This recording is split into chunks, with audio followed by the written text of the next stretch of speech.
Hi friends, എല്ലാവർക്കും online ക്ലാസ്സിലേക്ക് സ്വാഗതം. ഇന്ന് നമ്മൾ ഡിസ്കസ് ചെയ്യുന്നത് 8ാം ക്ലാസ്സിലെ മലയാളം അടിസ്ഥാന പാഠാവലിയിലെ യൂണിറ്റ് 1 കനിവും കരുതലും. അതിലെ ആദ്യത്തെ പാഠഭാഗമായ കുരുവിയും കാട്ടുതീയും അത് നമ്മൾ ഡിസ്കസ് ചെയ്തു. കുരുവിയും കാട്ടുതീയും എല്ലാ പ്രവർത്തനങ്ങളും നമ്മൾ ഡിസ്കസ് ചെയ്തിട്ടുണ്ട്. ഇനി നമ്മൾ ഇന്ന് ഡിസ്കസ് ചെയ്യാൻ പോകുന്നത് കൊച്ചു ദേവദാരു എന്ന പാഠഭാഗമാണ്. നിങ്ങൾക്കറിയാം, ഈ യൂണിറ്റ് 1 നമ്മൾ മെയിനായിട്ട് ലക്ഷ്യം വയ്ക്കുന്ന എന്താണ്, പരിസ്ഥിതി സംരക്ഷണത്തെ കുറിച്ചിട്ടുള്ള അതുമായി ബന്ധപ്പെട്ട പാഠഭാഗങ്ങളാണ്. അതായത് കനിവും കരുതലും എന്ന് പറഞ്ഞാൽ തന്നെ എന്താണ്, പ്രകൃതിയോട് നമുക്കൊരു കനിവുണ്ടാവണം, അതായത് പരിസ്ഥിതിയോട് നമുക്കൊരു ദയുണ്ടാവണം. അതേപോലെ തന്നെ അതിനെ ചൂഷണം ചെയ്യാതെ നമ്മൾ കരുതലോടെ കൊണ്ട് നടക്കണം. ഇതാണ് ഈ ഒരു യൂണിറ്റിൻ്റെ തന്നെ കനിവും കരുതലും എന്ന പദത്തിലൂടെ അർത്ഥമാക്കുന്നത്. അതായത് പരിസ്ഥിതി സംരക്ഷണത്തിൻ്റെ പ്രാധാന്യത്തെ പറ്റി പറയുന്ന പാഠഭാഗങ്ങളാണ്. അപ്പം പ്രകൃതിയും മനുഷ്യനും തമ്മിലുള്ള ഒരു അഭേദ്യമായ ബന്ധമുണ്ട്. അത് പണ്ട് മുതലേ അതൊരു നല്ലൊരു ബന്ധത്തിലൂടെയായിരുന്നു പണ്ട് മുതലേ ഉണ്ടായിരുന്നത്. പക്ഷേ ഇപ്പോഴായിട്ട് മനുഷ്യന് സ്വാർത്ഥത കൂടി.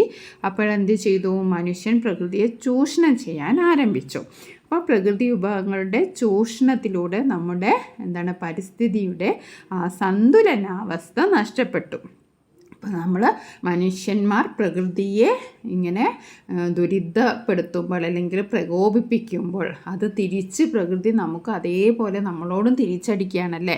പേമാരിയായി, ഉരുൾപൊട്ടലായി, അങ്ങനെ പ്രകൃതി നമ്മളോടും നമ്മളെങ്ങനെയാണോ പ്രകൃതിയോട് പെരുമാറുന്നത്, പ്രകൃതിയെ നമ്മൾ നശിപ്പിക്കുകയാണ് ഇപ്പോൾ. മരം വെട്ടിയിട്ടും മണൽ വാരിയും പ്ലാസ്റ്റിക് മാലിന്യങ്ങൾ നിക്ഷേപിച്ചും പ്രകൃതിയെ നമ്മൾ ചൂഷണം ചെയ്യുകയാണ്. പ്രകൃതിയെ നമ്മൾ ദേഷ്യം പിടിപ്പിക്കുകയാണ്, പ്രകോപിപ്പിക്കുകയാണ്. അതേപോലെ തന്നെ പ്രകൃതി നമ്മളോടും ചെയ്യുകയാണ്. ഇപ്പോൾ നമ്മൾ കുറേ കാലങ്ങളായി കണ്ടുവരുന്ന പ്രകൃതി ദുരന്തങ്ങളെക്കുറിച്ചൊന്നും പ്രത്യേകിച്ച് പറയേണ്ട ആവശ്യമില്ല. ഓക്കെ, അപ്പോൾ പ്രകൃതിയുടെ പ്രതികരണത്തെ നമ്മൾ അങ്ങനെ നിസ്സാരമായി കാണരുത്. പ്രകൃതി ചൂഷണം ചെയ്യുന്ന ആ കാര്യങ്ങളൊക്കെ നമ്മൾ കുട്ടികൾ പ്രകൃതിയെ സ്നേഹിക്കണം, പ്രകൃതിയെ സംരക്ഷിക്കണം. അതിനെ ഉത്ബോധിപ്പിക്കുന്ന യൂണിറ്റാണ് കനിവും കരുതലും. അപ്പോൾ ഇതിലെ ആദ്യത്തെ പാഠഭാഗം നമ്മൾ പഠിച്ചു അല്ലേ. എന്താണ് ആദ്യത്തെ പാഠഭാഗത്തിൽ നമ്മൾ കരുത്തനായ മഴദേവന് പോലും മാതൃകയായി സ്വയം മാറിയ ഒരു കുരുവിയുടെ കഥയാണല്ലേ നമ്മൾ ആദ്യത്തെ പാഠഭാഗത്തിൽ പഠിച്ചത്. ഇനി നമ്മൾ പഠിക്കാൻ പോകുന്നത് കൊച്ചു ദേവദാരു എന്ന പാഠഭാഗമാണ്. ഇതിലും നമ്മെ ഓർമ്മിപ്പിക്കുന്ന എന്താണ്, പ്രകൃതിക്ക് നേരെയുള്ള മനുഷ്യൻ്റെ കൊടും ചെയ്തികളെയാണ് ഓർമ്മപ്പെടുത്തുന്നത്. നമുക്ക് ആ പാഠഭാഗം നോക്കാം. ഇവിടെ പാഠഭാഗത്തിൻ്റെ ആദ്യ ഭാഗത്ത് 2 വരികൾ കൊടുത്തിട്ടുണ്ടല്ലോ. എന്താണ്, കനിവിൻ ഉറവയാം ഭൂമിക്ക് കാവലായി നാം എന്നും ഉണ്ടാവണം, വെട്ടുവാൻ ഓങ്ങിടും കൈകളോടരുതെന്ന് ചൊല്ലുവാൻ ശീലിക്കണം. അതായത് അതിലെന്താണ് അർത്ഥമാക്കുന്നത്, നമ്മൾ കനിവുനുറവായാം ഭൂമിക്ക്, നമുക്ക് കനിഞ്ഞരിഞ്ഞ പല സൗഭാഗ്യങ്ങളും തന്നത് ആരാണ്, നമ്മുടെ ഭൂമിയാണ്. ആ ഭൂമിയിലാണ് നാം ജീവിക്കുന്നത്. അതിന് കാവലായിട്ട് നമ്മൾ എന്നും ഉണ്ടാവണം എന്നാണ് പറയുന്നത്. അതേപോലെ തന്നെ വെട്ടുവാൻ ഓങ്ങിടും, അതായത് മുറിക്കാൻ ഓങ്ങുന്ന കൈകളോട് അരുത്, അത് ചെയ്യരുത്, പ്രകൃതിയെ സംരക്ഷിക്കണം എന്ന് പറയാൻ നമ്മൾ ശീലിക്കണം അല്ലേ. അപ്പോൾ എന്താണ് നമ്മളോട് പറയുന്നത്, കനിവിൻ്റെ ഉറവായ ഭൂമിക്ക് മനുഷ്യൻ കാവലാവണം. അതേപോലെ തന്നെ വെട്ടുവാൻ, അതായത് പ്രകൃതിയെ ചൂഷണം ചെയ്യുന്നതിൻ്റെ ദോഷവശങ്ങൾ പ്രകൃതിയെ നശിപ്പിക്കുന്നവരോട് പറഞ്ഞ് മനസ്സിലാക്കണം. അതിന് അരുത് എന്ന് പറയാൻ നമ്മൾ പഠിക്കണം. ഇതാണ് പറഞ്ഞിരിക്കുന്നത്. അപ്പോൾ കൊച്ചു ദേവദാരു എന്ന് പറയുന്നത് ഒരു പഴയ റഷ്യൻ ജീവിത പശ്ചാത്തലത്തിലുള്ള ഒരു കഥകളുടെ സമാഹാരമാണ്. അതിലൊരു കഥയാണ് നമ്മളിതിൽ പഠിക്കുന്നത്. സെർഗെയ് മിഹൽക്കോഫാണ് ഇത് രചിച്ചിരിക്കുന്നത്. ഇത് മലയാളത്തിലേക്ക് വിവർത്തനം ചെയ്തത് സി തങ്കമാണ്. ഓക്കെ, അപ്പോൾ ഇത് ശിശിരത്തിലെ ഓക്കുമരം എന്നൊരു കൃതിയിലെ കുറേ കഥകളുണ്ട് ആ ഒരു പുസ്തകത്തിൽ. അതിൽ ഒരു മനോഹരമായ കഥയാണ് കൊച്ചു ദേവദാരു. ഓക്കെ, ഇപ്പോൾ നമുക്കൊന്ന് വായിച്ചു നോക്കാം. വനപാലകൻ്റെ വീടിന് മുമ്പിലുള്ള തുറന്ന പ്രദേശത്ത് ദേവദാരു വൃക്ഷത്തിൻ്റെ ഒരു കൊച്ചു തൈ വളർന്നിടുന്നു. അപ്പോൾ വനപാലകൻ്റെ വീടിന് മുമ്പിൽ ഒരു എന്തുണ്ട്, കുറേ ജീവജാലങ്ങളുണ്ട്. അതിൽ ഒരു ദേവദാരു വളർന്നു വന്നു. അടുത്തുള്ള കാട്ടിലെ വൻ പൈൻ മരങ്ങളും ദേവദാരു വൃക്ഷങ്ങളും അതിനെ വാത്സല്യത്തോടെ നോക്കിയിരുന്നു. ഈ കൊച്ചു ദേവദാരുവിന് അത്ര അഴകുണ്ടായിരുന്നു. ഇതിനെല്ലാം നോക്കിക്കോ, അത് അത്ര ഭംഗിയുള്ളൊരു ദേവദാരു ആയിരുന്നു. ഈ കൊച്ചു ദേവദാരുവിന് അത്ര അഴകുണ്ടായിരുന്നു. അഴകെന്ന് പറഞ്ഞാൽ ഭംഗി. അതിൻ്റെ പ്രായത്തിലുള്ള മറ്റു വൃക്ഷത്തൈകളെ പോലെ അതും വളർന്നു. വേനലിലെ മഴയിൽ കുളിച്ചും ഹേമന്തത്തിലെ മഞ്ഞുകൊണ്ട് പുതച്ചും വസന്തത്തിലെ ഊഷ്മളമായ സൂര്യവെളിച്ചത്തിൽ അത് വെയിൽക്കാനിരുന്നു. അപ്പോൾ വേനലിലെ മഴയിൽ കുളിച്ചും അതേപോലെ തന്നെ ഹേമന്തമാകുമ്പോൾ മഞ്ഞു വന്നു, അതേപോലെ തന്നെ വസന്തത്തിൽ വെളിച്ചം കൊണ്ടും, അങ്ങനെ പല കാലാവസ്ഥകളിലും അതങ്ങനെ വളർന്നുകൊണ്ടേയിരുന്നു. കൊടുങ്കാറ്റും ഇടിമിന്നലും വരുമ്പോൾ അത് വിറയ്ക്കുകയും ചെയ്തിരുന്നു. അതിനു ചുറ്റും കാട്ടിലെ ജീവിതം അവിരാമം തുടർന്നുകൊണ്ടേയിരുന്നു. എലികൾ അതിൻ്റെ ചുവട്ടിൽ അങ്ങോട്ടും ഇങ്ങോട്ടും ഓടിക്കളിച്ചു. പലതരത്തിലുള്ള ഷഡ്പദങ്ങൾ അതിൻ്റെ അരികിൽ ജീവിച്ചു വന്നു. വെയിലുള്ളപ്പോൾ ഭംഗിയുള്ള ചിത്രശലഭങ്ങൾ അതിൻ്റെ ചില്ലുകൾക്കിടയിൽ പാറിക്കളിച്ചു. വസന്തത്തിലെ ഊഷ്മളമായ സൂര്യവെളിച്ചത്തിൽ അതിൽ വെയിൽ കാണിരുന്നു. കൊടുങ്കാറ്റും ഇടിമിന്നലും വരുമ്പോൾ അത് വിറയ്ക്കുകയും ചെയ്തിരുന്നു. അതിനു ചുറ്റും കാട്ടിലെ ജീവിതം അവിരാമം തുടർന്നു കൊണ്ടിരുന്നു. എലികൾ അതിൻ്റെ ചുവട്ടിൽ അങ്ങോട്ടും ഇങ്ങോട്ടും ഓടിക്കളിച്ചു. പലതരത്തിലുള്ള ഷഡ്പദങ്ങൾ അതിൻ്റെ അരികിൽ ജീവിച്ചു വന്നു. വെയിലുള്ളപ്പോൾ ഭംഗിയുള്ള ചിത്രശലഭങ്ങൾ അതിൻ്റെ ചില്ലുകൾക്കിടയിൽ പാറിക്കളിച്ചു. രാവിലെയും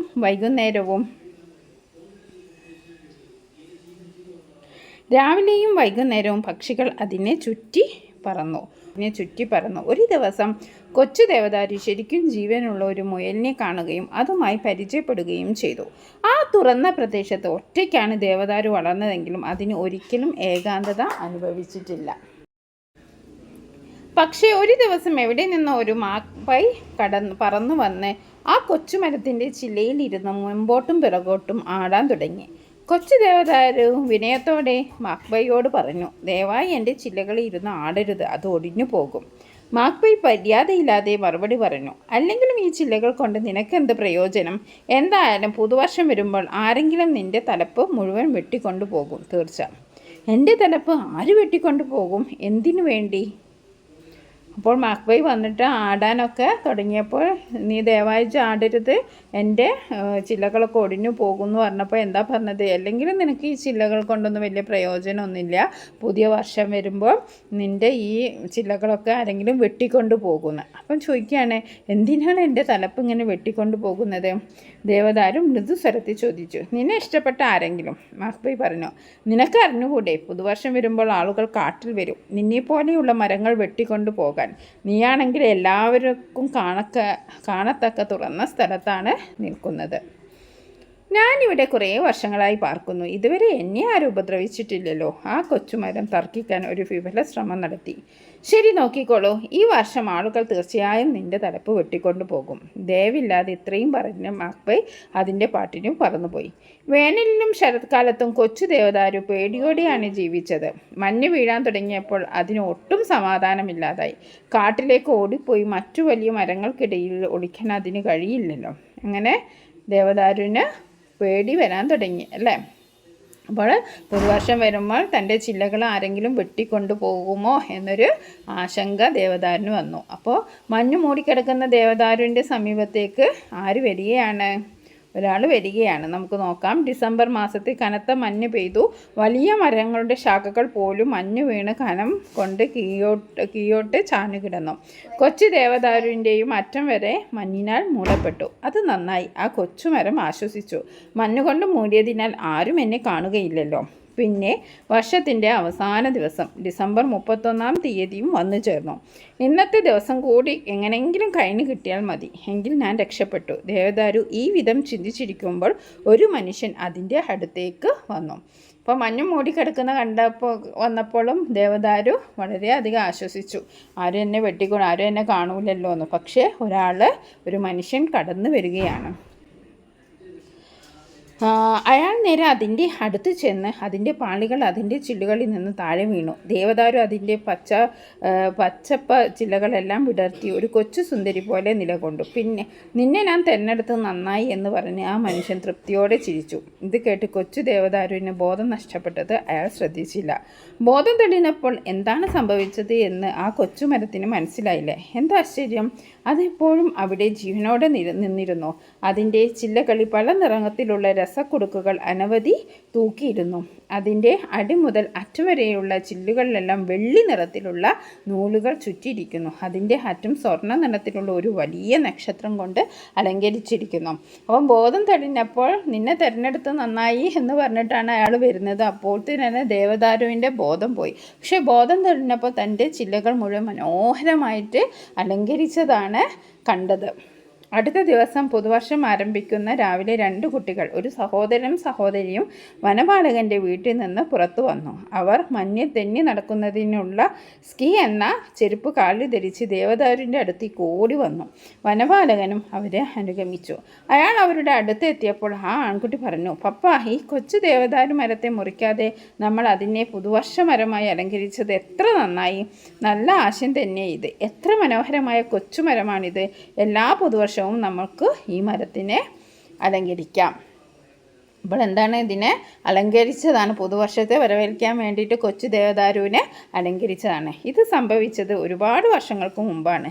ദയാശീലനും മരങ്ങളെ അത്യധികം സ്നേഹിക്കുന്നവരുമായ ആ വനപാലകൻ മരിച്ച് എത്രയോ വർഷങ്ങളായി. അയാളുടെ മക്കൾ വലുതായി പട്ടണത്തിലേക്ക് താമസം മാറ്റിയിരിക്കുന്നു. പക്ഷേ പുതിയ വനപാലകൻ്റെ വീട്ടിൻ്റെ മുന്നിലുള്ള തുറന്ന പ്രദേശത്ത് പൊക്കം ഇനി നമുക്ക് പാഠഭാഗ പ്രവർത്തനങ്ങൾ പരിചയപ്പെടാം. വായിക്കാം, പറയാം. ദേവദാരുവിൻ്റെ പ്രത്യേകതകൾ എഴുതാനാണ് പറഞ്ഞത്. വനപാലകൻ്റെ വീടിന് മുമ്പിലുള്ള തുറന്ന പ്രദേശത്ത് ദേവദാരു വൃക്ഷത്തിൻ്റെ ഒരു കൊച്ചുതൈ വളർന്നിരുന്നു. അടുത്തുള്ള കാട്ടിലെ വൻ പൈൻ മരങ്ങളും ദേവദാരു വൃക്ഷങ്ങളും അതിനെ വാത്സല്യത്തോടെ നോക്കിയിരുന്നു. തുറന്ന പ്രദേശത്ത് ഒറ്റയ്ക്കാണ് ദേവദാരു വളർന്നതെങ്കിലും അതിനൊരിക്കലും ഏകാന്തത അനുഭവപ്പെട്ടില്ല. ഇനി രണ്ടാമത്തെ നോക്കാം. ദേവദാരു ഒറ്റപ്പെടാനുള്ള കാരണങ്ങൾ എന്തെല്ലാം എന്നാണ് രണ്ടാമത്തെ ചോദ്യം. മറ്റു മരങ്ങളെല്ലാം കാട്ടിനുള്ളിൽ കൂട്ടിച്ചേർന്നാണ് വളർന്നിരുന്നത്. എന്നാൽ ദേവദാരു വനപാലകൻ്റെ വീടിനു മുന്നിലുള്ള തുറന്ന പ്രദേശത്താണ് വളർന്നത്. അതുകൊണ്ട് തന്നെ അതിന് ചുറ്റും മറ്റു മരങ്ങളൊന്നും ഇല്ലായിരുന്നു. അതുകൊണ്ടാണ് ദേവദാരു ഒറ്റപ്പെട്ടു പോയത്. ഇനി അടുത്തത്, ദേവദാരുവിന് ഭയാശങ്കകൾ ഉണ്ടായ സന്ദർഭങ്ങൾ ഏതെല്ലാം? ഒറ്റയ്ക്കാണ് വളർന്നതെങ്കിലും ദേവദാരു ഒരിക്കലും ഏകാന്തത അനുഭവിച്ചിരുന്നില്ല. എന്തെന്നാൽ അതിനോട് കൂട്ടുകൂടാനായി നിരവധി ജീവികൾ എന്നും എത്തിയിരുന്നു. എന്നാൽ ഒരിക്കൽ അതിൻ്റെ ചില്ലയിൽ വന്നിരുന്ന മാക്പൈ പുതുവർഷത്തിൽ ആരെങ്കിലും വന്ന് ദേവദാരുവിൻ്റെ ചില്ലകളിൽ വെട്ടിക്കൊണ്ടു പോകുമെന്നും അതോടെ അതിൻ്റെ ജീവിതം അവസാനിക്കുമെന്നും പറയുന്നു. അതിനുശേഷമുള്ള ഓരോ ദിവസവും ദേവദാരു ഭയന്ന് കഴിച്ചുകൂട്ടുന്നു. ഇനി നാലാമത്തെ ചോദ്യം നോക്കാം. ഡിസംബർ 31-ാം തീയതി ദേവദാരുവിനുണ്ടായ അനുഭവം എഴുതാനാണ്. മാക്പേ എന്ന പക്ഷി ദേവദാരുവിനോട് അവൾക്ക് പുതുവർഷം വരെയേ ആയുസുള്ളൂ എന്നും അന്ന് അവളെ ആരെങ്കിലും പുതുവർഷ മരമായി വെട്ടിക്കൊണ്ടു പോകുമെന്നും പറയുന്നു. അതോടെ അവൾ ഓരോ നിമിഷവും ഭയന്ന് ജീവിക്കുന്നു. ഡിസംബർ മാസത്തിൽ കനത്ത മഞ്ഞ് വീണ് ദേവദാരു മഞ്ഞിനാൽ മൂടപ്പെട്ടു. അതോടെ തന്നെ ആരും കാണില്ലല്ലോ എന്നോർത്ത് ദേവദാരു സന്തോഷിച്ചു. എന്നാൽ പുതുവർഷ തലേന്ന് വനപാലകൻ അവളെ തേടി വന്നു. അവളെ ശക്തമായി കുലുക്കിയപ്പോൾ തന്നെ ബോധം പോയി. ബോധം തെളിഞ്ഞപ്പോൾ തന്നെ വെട്ടിമാറ്റിയില്ല എന്നും തന്നെ രസക്കുടക്കുകൾ കൊണ്ടും സ്വർണ്ണ നിറമുള്ള നക്ഷത്രം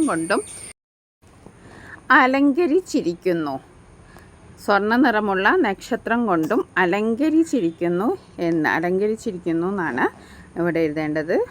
എഡിറ്റിംഗ് മിസ്റ്റേക്കാണ്. അലങ്കരിച്ചിരിക്കുന്നു എന്നും അവൾ മനസ്സിലാക്കി.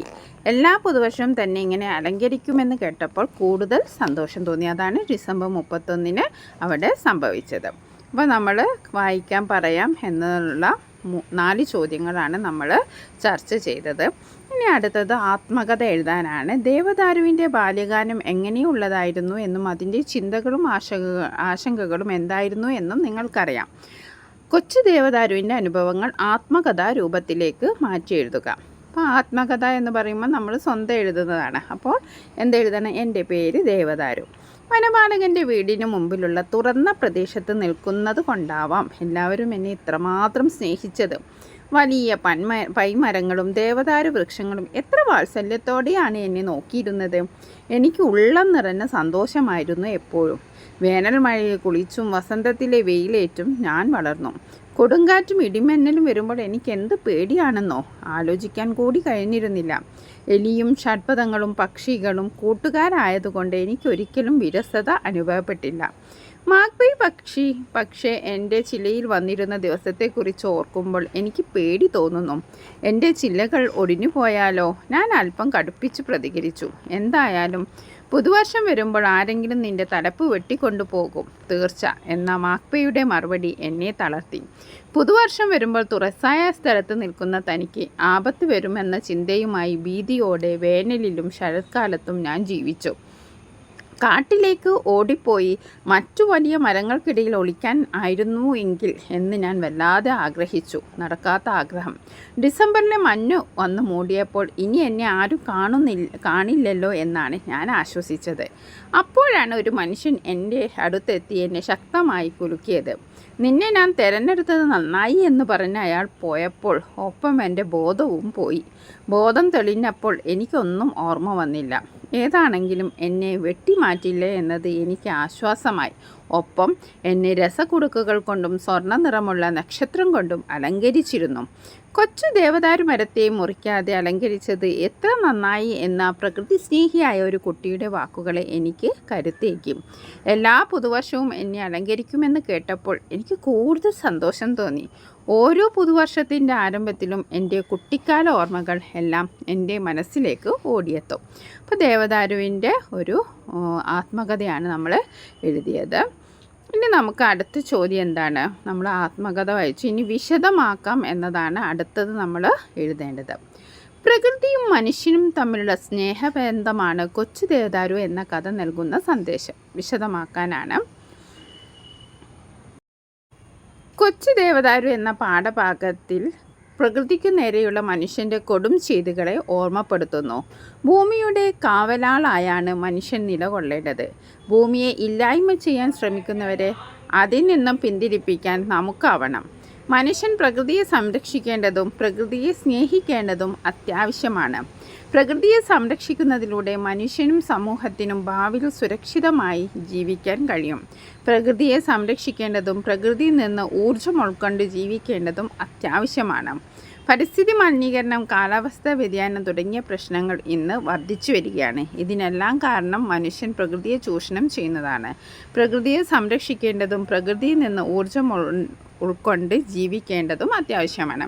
ഇവിടെ നമ്മൾ ഓർമ്മിക്കേണ്ട ഒരു കാര്യം എന്താണെന്ന് വെച്ചിട്ടുണ്ടെങ്കിൽ, കൊച്ചു ദേവദാരു എന്ന പാഠഭാഗത്തിൽ ആ മനുഷ്യ സ്നേഹികൾ, പ്രകൃതി സ്നേഹികൾ എന്താ ചെയ്തത്? ആ ദേവദാരു മരത്തെ വെട്ടിമാറ്റാതെ അത് ആ നിന്ന സ്ഥലത്ത് നിന്നുകൊണ്ട് തന്നെ അതിനെ അലങ്കരിക്കുകയാണ് ചെയ്തത്. ഓക്കെ, അപ്പോൾ അതാണ് നമ്മൾ എടുത്തു പറയേണ്ട ഒരു വസ്തുത. ഇനി നമുക്ക് അടുത്ത ചോദ്യം നോക്കാം. അടുത്തത് എന്താണ്? പദഘടനയാണ്. വനപാലകൻ്റെ വീടിന് മുമ്പിലുള്ള തുറന്ന പ്രദേശത്ത് ദേവദാരു വൃക്ഷത്തിൻ്റെ ഒരു കൊച്ചു തൈ വളർന്നിരുന്നു. വസന്തത്തിലെ ഊഷ്മളമായ വെളിച്ചത്തിൽ അത് വെയിൽ കാണിരുന്നു. അടിവരയിട്ട് 2 പദം ശ്രദ്ധിച്ചു നോക്കൂ. ഇവിടെ വനപാലകൻ്റെ സൂര്യവെളിച്ചത്തിൽ. അവ വേർതിരിച്ചെഴുതി നോക്കൂ. വനപാലകൻ വനത്തെ പാലിക്കുന്നവൻ. സൂര്യവെളിച്ചം എന്തായിരിക്കും? സൂര്യൻ്റെ വെളിച്ചം. ഇനി അതേപോലെ തന്നെ ഇങ്ങനെ പദങ്ങൾ ചേർത്തെഴുതുമ്പോഴും വേർതിരിച്ചെഴുതുമ്പോഴും പദഘടനയിൽ എന്തു മാറ്റമാണ് ഉണ്ടാകുന്നത് ചർച്ച ചെയ്യൂ. കൂടുതൽ പദങ്ങൾ കണ്ടെത്തും. വേറൊരു പദം നമുക്ക് അവസാനത്തെ ദിവസം എന്നും എഴുതാം. അപ്പോൾ ഇവിടെ ശ്രദ്ധിക്കുക, വനത്തെ പാലിക്കുന്നവൻ എന്ന പ്രയോഗത്തിൽ വനത്തിന് സംരക്ഷിക്കുന്നവൻ എന്ന അർത്ഥമാണുള്ളത്. വനം പ്ലസ് എ, വനത്തെ. ഇവിടെ എ എന്നത് പ്രതിഗ്രാഹിക വിഭക്തിയുടെ പ്രത്യയമാണ്. വിഭക്തി എന്നാൽ വാക്യത്തിലെ മറ്റു പദങ്ങളുമായി ബന്ധത്തെ കുറിക്കാൻ നാമത്തിൽ വരുത്തുന്ന രൂപഭേദമാണ് വിഭക്തി എന്ന് പറയുന്നത്. ഇവിടെ നമ്മൾ വനം പാലിക്കുന്നവൻ എന്ന് പറഞ്ഞാലും വനത്തെ പാലിക്കുന്നവൻ എന്ന് പറഞ്ഞാലും പ്രയോഗത്തിൽ വ്യത്യാസമുണ്ട്. അപ്പോൾ എന്താണ് പറയുക, നമ്മളെ വാക്കുകൾക്ക് മറ്റു പദങ്ങളുമായി ബന്ധിപ്പിക്കുന്ന പ്രത്യയങ്ങളെയാണ് നമ്മൾ വിഭക്തി എന്ന് പറയുന്നത്. വിഭക്തിയുടെ പ്രത്യയമാണ്.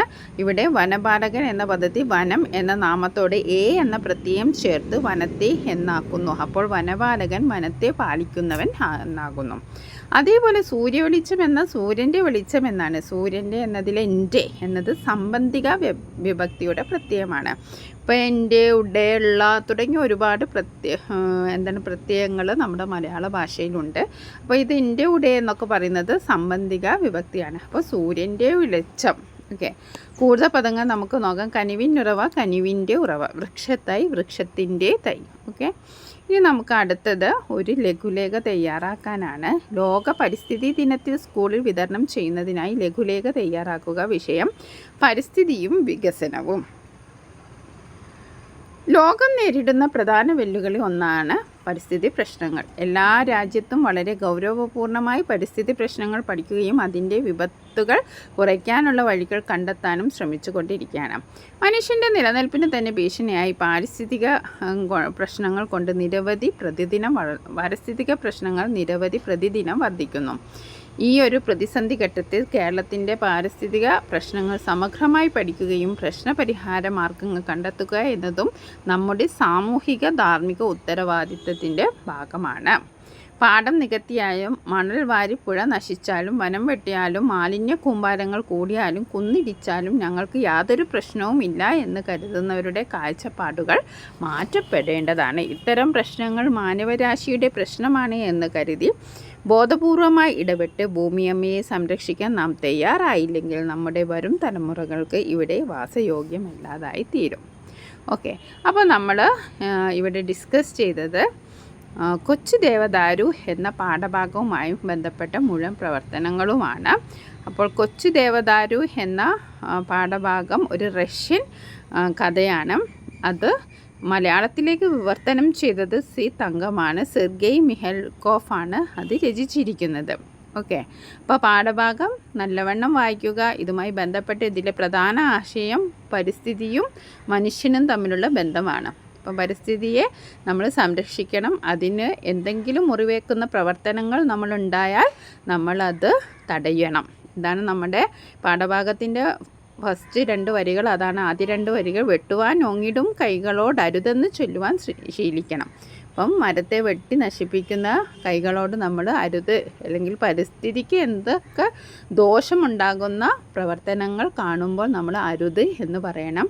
അത് മരത്തെ വെട്ടിമാറ്റുക മാത്രമല്ല, പ്ലാസ്റ്റിക് മാലിന്യങ്ങൾ വലിച്ചെറിയുക, അങ്ങനെ തുടങ്ങി പല പ്രശ്നങ്ങൾ നമ്മുടെ വീടുകളിലും അതേപോലെ നമ്മുടെ ക്ലാസ് റൂമുകളിലും കാണുന്ന കാര്യങ്ങളിലെങ്കിലും നമ്മൾ പരിസ്ഥിതിയെ സംരക്ഷിക്കാനുള്ള പ്രവർത്തനങ്ങൾ നമ്മുടെ ഭാഗത്ത് നിന്നുണ്ടാവണം. അതാണ് ഈ യൂണിറ്റ് 1 നമ്മുടെ കനിവും കരുതലും എന്ന പാഠഭാഗത്തിൽ നമ്മൾ പഠിക്കുന്നത്.